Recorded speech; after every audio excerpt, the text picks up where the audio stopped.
বন্ধুরা, এই ধরনের শপিং ব্যাগ কিন্তু আমাদের সকলের ঘরেই থাকে। তো এই ব্যাগগুলো সুন্দর করে ভাঁজ করে রাখার একটা নতুন টেকনিক তোমরা আজকে শিখে নাও। তো দেখো, এইভাবে ব্যাগগুলো ভাঁজ করে রাখলে কিন্তু ব্যাগগুলো ভালোও থাকবে এবং এগুলো আমরা যে আলমারিতে রেখে দেবো সেখানে কিন্তু জায়গাও অনেক কম লাগবে। তো দেখে নাও আমি কীভাবে ভাঁজ করছি। ব্যাগটা এরকম দুপাশ থেকে প্রথমে ভাঁজ করে নিয়েছি, তারপর নিচ থেকে দেখো রোল রোল করে এরকমভাবে আমি ঘুরিয়ে ওপর দিকে তুলে নিচ্ছি। আর দুটো যে হ্যান্ডেল থাকে সেটা কিন্তু আমি এইভাবে দুদিক থেকে ঘুরিয়ে নিয়ে দেখো অ্যাডজাস্ট করে দিচ্ছি, টেনে এইভাবে লাগিয়ে নিচ্ছি। দেখো কি সুন্দর ভাঁজ হয়ে গেল। তোমাদের আরেকটা ব্যাগও আমি দেখো ভাঁজ করে দেখাচ্ছি তোমাদের বোঝার জন্য। তো দেখো এই ব্যাগগুলোও তোমরা কিন্তু একই প্রসেসে এরমভাবে ভাঁজ করে রাখতে পারবে। তো এরমভাবে নতুন একটা পদ্ধতি ব্যাগ ভাঁজ করার তোমাদের কেমন লাগলো অবশ্যই কিন্তু কমেন্ট করে জানিও। এইভাবে ভাঁজ করে রাখলে ব্যাগগুলো ভালো থাকে এবং সেটা কিন্তু আমাদের আলমারিতে অ্যারেঞ্জ করে রাখার জন্য সুবিধা হয়, অনেক অল্প জায়গা লাগে। তো দেখো ঠিক এইভাবে এটা আমি ভাঁজ করে নিয়ে তোমাদেরকে দেখিয়ে দিচ্ছি কত সহজে এটা ভাঁজ হয়ে গেল। এবং দেখো কি সুন্দর, অল্প একটু জায়গার মধ্যে তোমরা এগুলো কিন্তু রেখে দিতে পারবে। দেখতে কি সুন্দর লাগছে না বলো? তো দেখো পরের টিপসটা চলো দেখে নাও বন্ধুরা।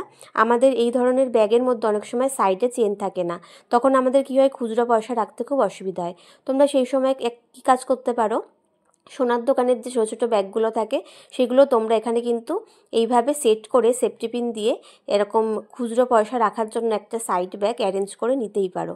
এখানে যে কাপড়টা থাকে ব্যাগের ভেতরে তার সাথে কিন্তু আমরা এখানে সেফটি পিন দিয়ে ছোটো ব্যাগটা, সোনার দোকানের যে ব্যাগগুলো থাকে সেগুলো এখানে আমরা আটকে নেবো। তো দেখো আমি যেভাবে আটকে নিচ্ছি এইভাবে আটকে নেবে, তারপরে এর মধ্যে তোমরা খুচরো পয়সা রেখে দিতে পারবে।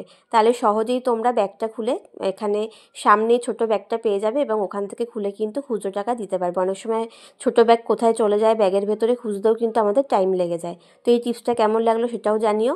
জলের বোতল যখন আমরা ব্যাগে নিয়ে যাই, জলের বোতল এইভাবে পড়ে যায় এবং জল পড়ে যাওয়ার আমাদের ভয় থাকে ব্যাগের মধ্যে, সেই সময় তোমরা কী করবে, একটা সেফটি পিন দিয়ে ব্যাগের মধ্যে আমাদের যে মাথার গার্ডারগুলো হয় সেগুলো এখানে আটকে নেবে। তারপরে জলের বোতলটা এখানে রেখে দিয়ে তার ওপর থেকে গার্ডারটা এইভাবে লাগিয়ে নেবে। তাহলে কিন্তু জলের বোতলটা আমাদের আর পড়ে যাবে না, এখানে সুন্দরভাবে সেট হয়ে থাকবে। তো কেমন লাগলো টিপসটা বন্ধুরা জানিও।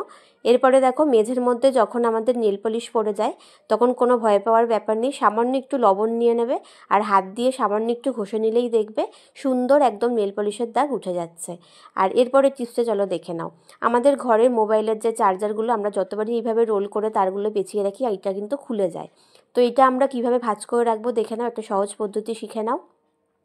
এই দিকে আমরা এইভাবে তারটাকে ধরে নেব, তারপরে নিচ থেকে তারটা এরকমভাবে গোল গোল করে ঘুরিয়ে ওপর দিকে তুলে এই উপরের যে গোল অংশটা এখান থেকে ঢুকিয়ে দেবো শেষ প্রান্তটা, আর নিচের অংশটা এইভাবে টেনে নেবো। দেখো কি সুন্দর ভাঁজ হয়ে গেল। তোমরা এটা ঝুলিয়েও কিন্তু রেখে দিতে পারো। এরপরে টিপসটা দেখে নাও বন্ধুরা। আমাদের যে টি শার্টগুলো থাকে সেগুলো একটা সুন্দর ভাঁজ করার পদ্ধতি তোমরা আজকে শিখে নাও। এর ফলে কিন্তু আলমারিতে টি শার্টগুলো রাখতেও কিন্তু আমাদের অনেকটাই কম জায়গা লাগবে।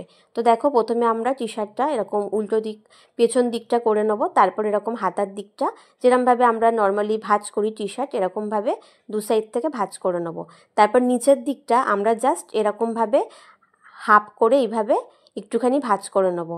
আর এই দিকে যে আমাদের গলার দিকের অংশটা, হাতার দিকের অংশটা, সেটা এরকম রোল রোল করে আমরা ভাঁজ করে নিয়ে চলে যাব। নিয়ে গিয়ে পেছন দিকে যে আমরা অর্ধেক অংশটা ভাঁজ করে রেখেছিলাম তার ভেতরে কিন্তু এইভাবে ঢুকিয়ে নেব। দেখো কত সহজে এটা ভাঁজ হয়ে গেল। এবং এইভাবে টি শার্টগুলো ভাঁজ করে রাখলে আমাদের আলমারিতে রাখতেও অনেক কম জায়গা লাগবে এবং যখন আমরা পরবো, এটা যখন ভাঁজটা খুলে আমরা পরতে যাব তখন কিন্তু সেটা কোনো রকমভাবে কুঁচকে থাকবে না, টি শার্টটা খুব সুন্দর মতন থাকবে।